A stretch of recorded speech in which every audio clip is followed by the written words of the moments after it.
Hello student, I am Professor A.V. Brahmane. In this semester, I will teach you high performance computing system.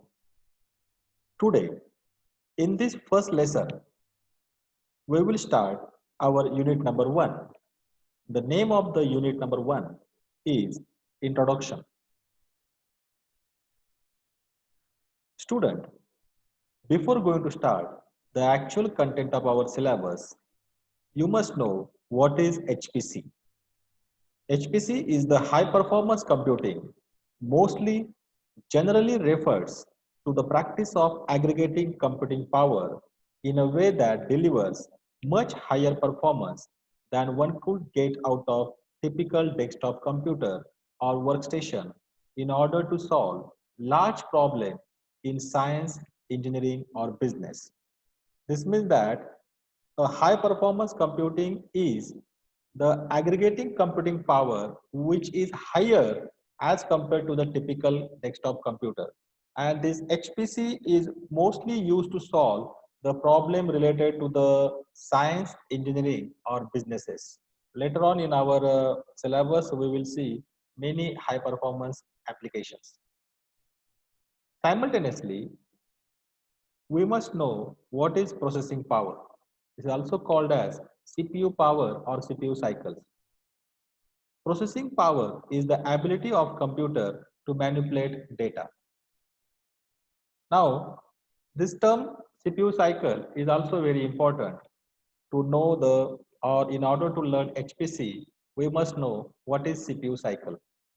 CPU cycle usually the time required for execution of one simple processor operation such as addition. This time is normally the reciprocal of clock rate. Now, basically, that means what is CPU cycle? Time required for fetching and execution of one simple machine instruction is the CPU cycle. Nowadays, instruction pipelining is widely used in designing the microprocessor architecture. So, very less focus is given on CPU cycles. First, in a subject like microprocessor architecture, you might learn in second year more things about CPU cycle. But typically, this is a time required for fetching and execution of one simple machine instruction. Now, instruction cycle, that is fetch, decode, execute, that complete is known as one instruction cycle, and that the CPU central processing unit follows from boot up until the computer has shut down. So these terms are very important to understand the high performance because our subject is focused on high performance computing system, and HPC high performance cannot get until we learn or until we understand the CPU cycles or how the instructions or how the processing power of microprocessor utilized or used. Another very important terms in our syllabus, that is floating point operation per second. So what is this flop? Flop is a measure of computer performance useful in field of scientific computation that measures the floating point calculation. For such cases, it is more accurate measure than measuring the instruction per second. Now, next slide can tell you how to calculate a flop on a HPC system. Now, if you know the architecture of the microprocessor, there are number of racks, okay, and nodes are located on rack. Now, you should also know that the sockets are there, and sockets along with cores that involved in designing the microprocessor architecture. Okay, these all things are there in microprocessor architecture. So how this floating point operation per second can be calculated for HPC? So this equation is given, that is rack into node per rack into socket per node into core per socket into cycle per second into floating point operation per second per cycle. So this is the actual formula for calculating the floating point operation per second on HPC system. This particular slide will give you the idea that when I am saying that floating point operation per second, we should also know, because as a computer engineer, we must know what is 1 kilobyte means. 1 KB is equal to 1024 byte.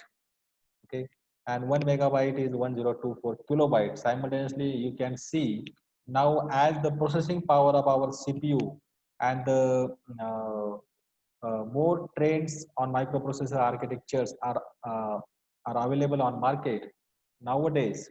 A zettabyte, even exabyte, petabyte, terabytes are very powerful and very high uh, storage units. Okay, yottabyte is also there. One YB is equal to 1024 zettabyte. So this we must know in order to know the processing power of our microprocessor. This particular slide can also give you the idea about computer performance. Now, if you're talking about units, like 100 flop is equal to 10 raised to 2 floating point operation per second. And kilo flop is equal to 10 raised to 3. Likewise, if you see the teraflop means 10 raised to 12 floating point operation per second. This happens in 1990 decades. Now, in 2010, petaflop comes in picture, and you'll surprised to know that one petaflop is equal to 10 raised to 15 floating point operation per second. Now we are in 2020, so hexaflop, and what is one hexaflop equal to 10 raised to 18 floating point operation per second. So this much operation per seconds are executed. Flop is a floating point operation per second.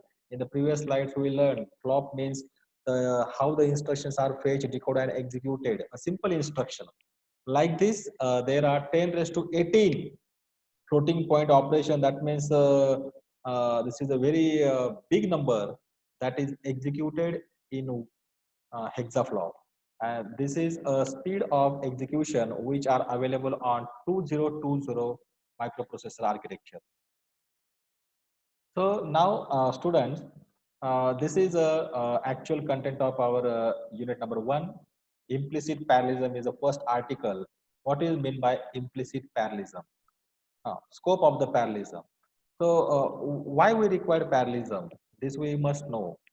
Uh, Parallelism is very important, and parallelism effectively increase your performance.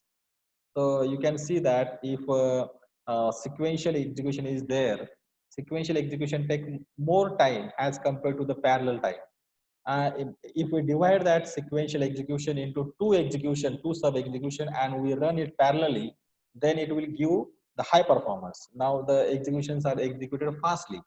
So that is nothing but a parallelism. Concurrent execution is nothing but the parallelism. So, what is the scope of parallelism? Now, conventional architecture coarsely comprises of processor, memory system, and data path.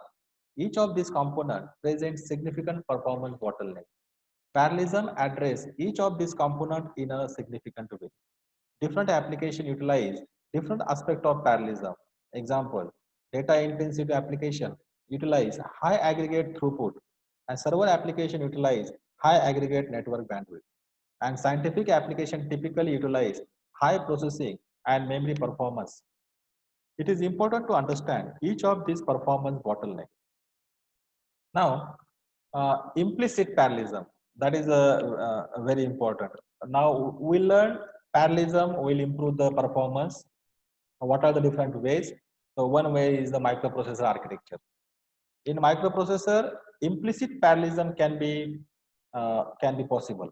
What is meant by implicit parallelism? Parallelism on a microprocessor architecture, that is nothing but a implicit parallelism. Internal parallelism. Now you can ask the question, so what is meant by internal parallelism? So there are external parallelism is also available. External is the explicit parallelism. Okay. So outside the microprocessor architecture, that is explicit parallelism. That is again our another article. So implicit means that is related with microprocessor architecture. Now you know that microprocessor clock speed have posted impressive gain over the past 2 decades. Higher level of devices integration have made available a large number of transistors. The question of how best to utilize these resources is an important one. Current processor use these resources in multiple functional units and execute multiple instructions in same cycle. The precise manner in which these instructions are selected and executed provides impressive diversity in architecture. So, trends in microprocessor architecture. That means I said that we must talk about the microprocessor architecture. Now, on architecture, there is the pipelining. So, pipelining can plays an important role for improving the performance of microprocessor. That is nothing but the implicit parallelism. And you keep in your mind that memory subsystem, which is also available on the microprocessor architecture, is the another subsystem that is also involved to improve the speed of microprocessor. That is a implicit parallelism. So now the picture can be clear to you what is meant by implicit parallelism.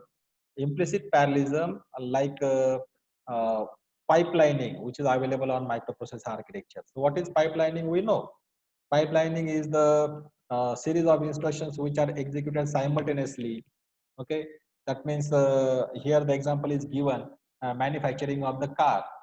Okay, so in a automobile industry, you know that how the cars are manufactured. So all the parts are collected together, and the manufacture or assembly of that part is done simultaneously. So this is not a sequential manufacturing of the car. This is a parallel concurrent execution or concurrent assembly of all the parts on the car. That's why this is a very famous example given for understanding the pipelining. Now, pipelining overlap various stages of instruction execution to achieve the performance. At high level of abstraction, an instruction can be executed while the next one is being decoded and the next one is being fetched. This is an example of pipelining, that is car manufacturing. Pipelining, however, has several limitations. What are the limitations of pipelining? The speed of the pipeline is eventually limited by slowest stage. Now there are number of stages: instruction fetch, decode, operand fetch, then separation of operand from opcode. So there are number of stages in execution. Now, so one of the stage can be slow. So that is nothing but the speed of the pipelining is limited by slowest stage. For this reason, conventional processor rely on very deep pipelining. 20-stage pipelining in state-of-art Pentium processor. However, in typical program traces, every 5 to 6 instruction is the conditional jump. So this requires very accurate branch prediction. A penalty of misprediction grows with the depth of pipelining, since the large number of instructions will have to be flushed. So if you make a mistake in predicting the conditional jump, okay, branch prediction is the very famous instruction. Okay, conditional jump, and after every 5 to 6 instruction, there is a conditional jump and branch prediction. So if we mispredict our instruction execution, then there is a big penalty. Okay, so we can move in a wrong direction, and we have to flush all these instructions which are executed, and we have to come back to our original stage. So that is the penalty. So that will degrade our performance. So that's why care should be taken while executing the instruction. That is one of the limitation, as said here. One of the very important challenge in designing the pipelining or executing the pipelining is branch prediction instruction execution and conditional jump instruction execution. One simple way of cultivating this bottleneck is to use the multiple pipeline.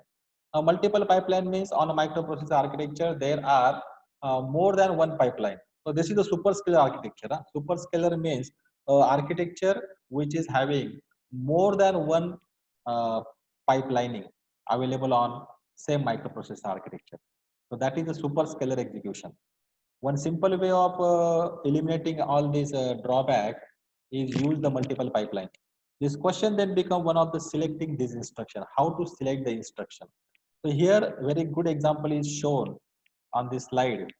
So there are three different codes are shown to you, and let me tell you that these codes are used for adding four numbers.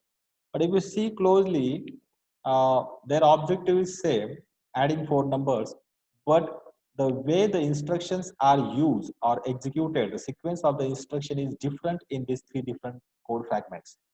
Okay, and you can see it closely. Now in figure D, the execution schedule for code fragment 1 is shown. So as I said that there are more than one instruction pipeline available. Okay, so which are executed simultaneously. Now you can see here the first instruction pipelining and which load the first instruction, and simultaneously the second instruction is also fetch. So these two instructions are simultaneously fetch load R1 comma 1000 load R2 comma 1008. These two instructions are simultaneously load in CPU or scheduled by CPU. Secondly, you can see the next two instruction add R1 add R2. These two instructions are simultaneously fetch by the CPU. So this is called as a superscalar execution of the processor, and then this program is executed. So our job is not to understand the assembly level program here or not to execute the actual program that you can learn or you also learn in microprocessor architecture. But the very important part here in this example, superscalar execution example, that you can see here, there are some of the wastage of CPU cycles, clock cycles. Now, what is this wastage? You can see there are some wastage of resources due to data dependency. The example also illustrates that different instruction mixes with identical semantics can take significantly different execution time. Now, uh, how this superscalar processor execute, or what is this superscalar execution? The instructions which are schedules are determined by number of factors. So there are true data dependency, resource dependency, branch dependency, scheduler, and the complexity of this hardware is an important constraint on superscalar processor. So true data dependency is the result of one operation is the input to the next operation. Resource dependency, two operations require same resources. Branch dependency, scheduling instruction across the conditional branch statement cannot be done deterministically or a priori. Scheduler, a piece of hardware, looks at large number of instructions in instruction queue and select the appropriate number of instructions to execute concurrently based on these factors. So these are some of the factors which are involved in scheduling the instruction on superscalar processor. So there are some issues also. So what are the issues? In the simpler model, instruction can be issued only in the order in which they are encountered. That is, if the second instruction cannot be issued because it has data dependency with the first, only one instruction is issued in the cycle. This is called as in order issue. In a more aggressive model, instruction can be issued out of order. So in this case, if the second instruction has data dependency with the first, but the third instruction does not, the first and the third instruction can be co-scheduled. This is called as dynamic issue. Performance of in-order issue is generally limited. Now, after issue, now there are some efficiency consideration in superscalar execution. Remember that we are learning the superscalar execution, that is a more than one instruction pipelining available on microprocessor architecture. This is one of the article of implicit parallelism. I repeat that implicit parallelism means the parallelism can be implemented or that can related with a microprocessor architecture. And we are learning a superscalar execution. Not all functional units can be kept busy at all times. Now you can see some of the functional units are not utilized, and this is referred to as vertical waste. And during a clock cycle, only some of the functional units are utilized. This is referred to as horizontal waste. So you can see in this figure as shown here in this figure number C, hardware utilization of this program. In clock cycle 4, the both clock cycle are not utilized. This is a vertical waste. And in clock cycle 6, the one clock cycle is used, another is not used. This is a horizontal waste. So that is a one of the efficiency considerations. So there are a wastage of clock cycles in a superscalar execution.